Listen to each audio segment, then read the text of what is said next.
Oke, Assalamualaikum warahmatullahi wabarakatuh. Jumpa lagi bersama channel YouTube Hasyim Asyari. Ya, terima kasih yang sudah mengklik video ini. Semoga yang selalu setia menonton di channel YouTube Hasyim Asyari selalu diberikan kesehatan dan juga diberikan kelancaran rezeki, kemudahan, dan diberikan segala kelancaran kegiatan di setiap harinya. Dan tentunya dimudahkan segala urusannya, guys. Ya, oke. Kali ini kita akan menonton sebuah video, mereaction sebuah video yang diungkapkan oleh YouTuber Malaysia ya. Beliau adalah bernama Rais Hamid ya. Di situ beliau adalah seorang YouTuber yang mengungkapkan bahwasanya bahasa Indonesia itu masuk ke dalam UNESCO. Kenapa ya? Tetapi kenapa bukan bahasa Melayu gitu ya?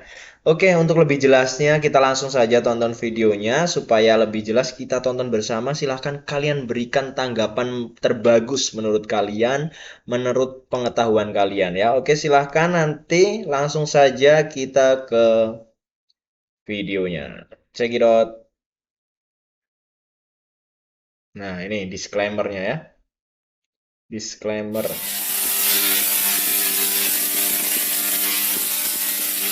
Kita tonton dari video Rais Hamid ya. Jangan lupa like, komen, Assalamualaikum. subscribe. Salam sejahtera. Hai, apa hal korang? Selamat kembali ke dalam channel YouTube Rais Hamid Aris TV dan masih lagi bersama dengan YouTuber kegemaran rakyat Malaysia, Indonesia, Brunei, Singapura, Selatan, Thailand, Filipina, Rais Hamid. Apa hal korang? Check it out now. Ya, betul-betul. Let's go. Come on, yo. Bismillahirrahmanirrahim. Allahumma salli ala Muhammad wa ala ali Muhammad. Tekan butang subscribe. Tahniah. Ya. Kepada jiran kita Indonesia, kerana baru-baru ini pada 20 November yang lalu bahasa Indonesia telah dijadikan bahasa rasmi dalam UNESCO selain daripada bahasa-bahasa macam bahasa Arab, bahasa Mandarin, Perancis, Spanyol, Rusia, Hindi, Itali, Portugis dan juga Nah, dari situ sebagai orang Indonesia patut bangga ya.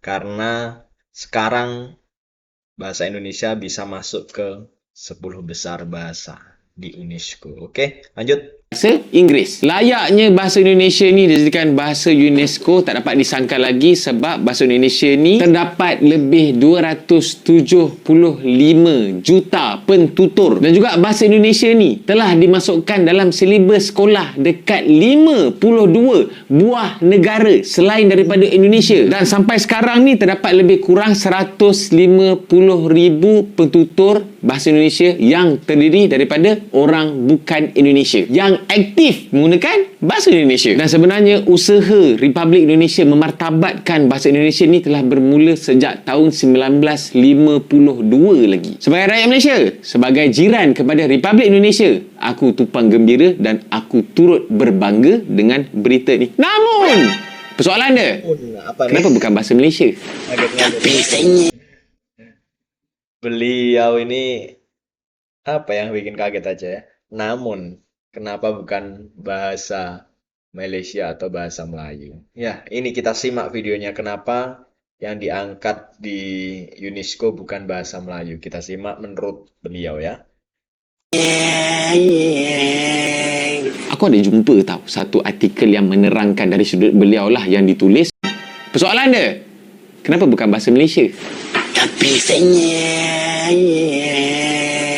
Aku ada jumpa tahu satu artikel yang menerangkan dari sudut beliau lah yang ditulis oleh Profesor Emeritus Tan Sri Zulkifli Abdul Razak, Rektor Universiti Islam Antarabangsa Malaysia. Apa yang profesor ni fikir dengan apa yang aku fikir sama. Dekat mana silap dia kenapa bahasa Malaysia yang tidak dijadikan bahasa rasmi UNESCO?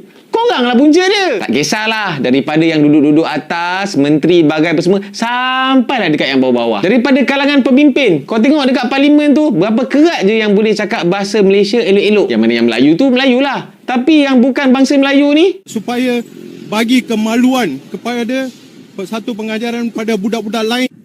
Rakyat telah mula hidup di sebuah negara yang berpuluh-puluh. sebenarnya ada je segelintir lah, sangat-sangat sedikit bilangan dia daripada kalangan pemimpin dan orang-orang ternama ni yang bukan berbangsa Melayu.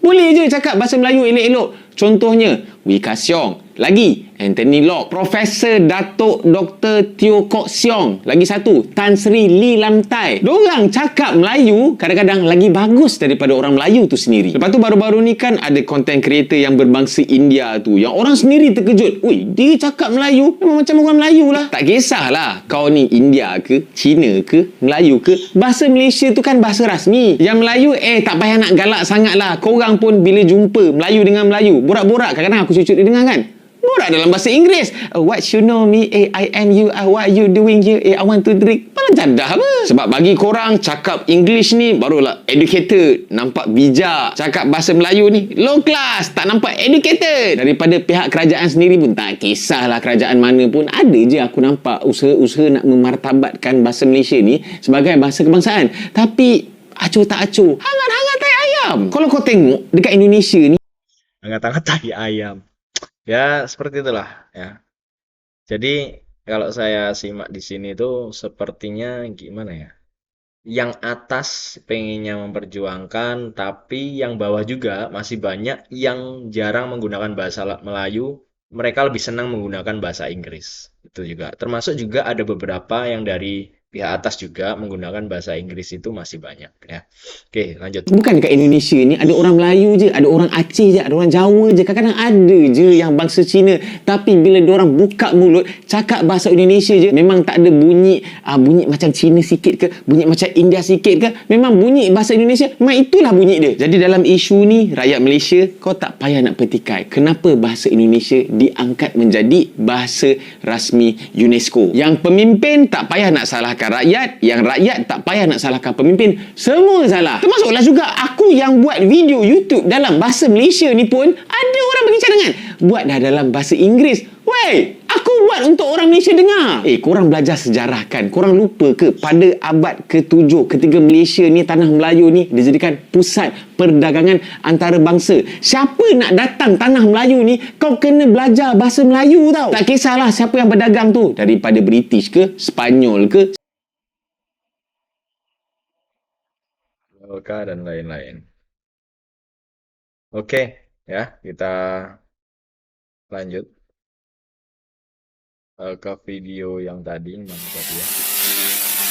galak sangat lah. Korang pun bila jumpa Melayu dengan Melayu, borak-borak kadang-kadang aku cucuk dia dengar kan, borak dalam bahasa Inggeris. What you know me, I am you, what you doing here, I want to drink. Malah jadah apa? Sebab bagi korang cakap English ni barulah educated, nampak bijak. Cakap bahasa Melayu ni low class, tak nampak educated. Daripada pihak kerajaan sendiri pun tak kisahlah kerajaan mana pun, ada je aku nampak usaha-usaha nak memartabatkan bahasa Malaysia ni sebagai bahasa kebangsaan. Tapi acuh tak acuh, hangat-hangat tai ayam. Kalau kau tengok dekat Indonesia ni, bukan dekat Indonesia ni ada orang Melayu je, ada orang Aceh je, ada orang Jawa je, kadang-kadang ada je yang bangsa Cina, tapi bila diorang buka mulut cakap bahasa Indonesia je, memang tak ada bunyi bunyi macam Cina sikit ke, bunyi macam India sikit ke, memang bunyi bahasa Indonesia, memang itulah bunyi dia. Jadi dalam isu ni, rakyat Malaysia, kau tak payah nak petikai kenapa bahasa Indonesia diangkat menjadi bahasa rasmi UNESCO. Yang pemimpin tak payah nak salahkan rakyat, yang rakyat tak payah nak salahkan pemimpin,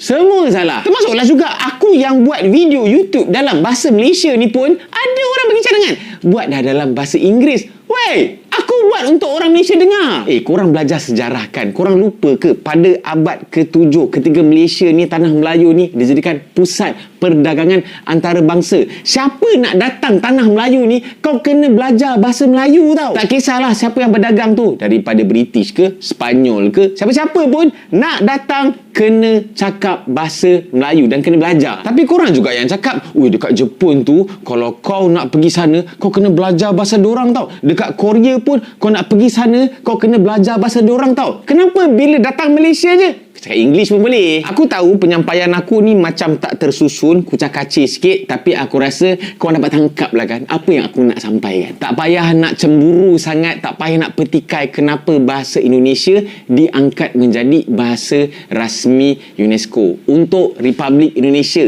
dan warganya.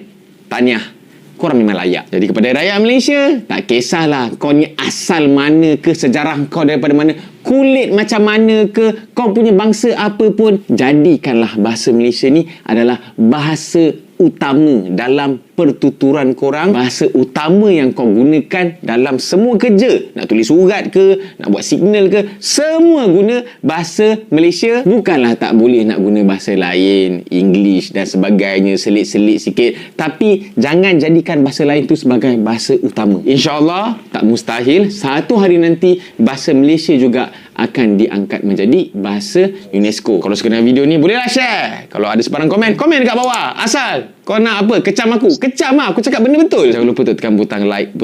Oke, itu tadi tanggapan dari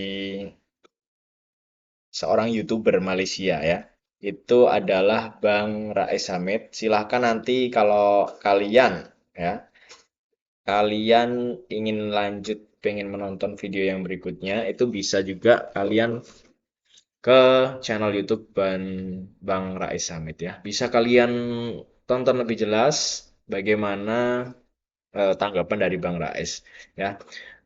Oke, tentunya kita sangat bangga sebagai warga Indonesia ya, bangsa Indonesia, bahasa kita sudah diakui oleh UNESCO dan kita bergabung dengan berbagai bahasa seperti Inggris, Arab, Portugal, dan Prancis dan yang lainnya ya.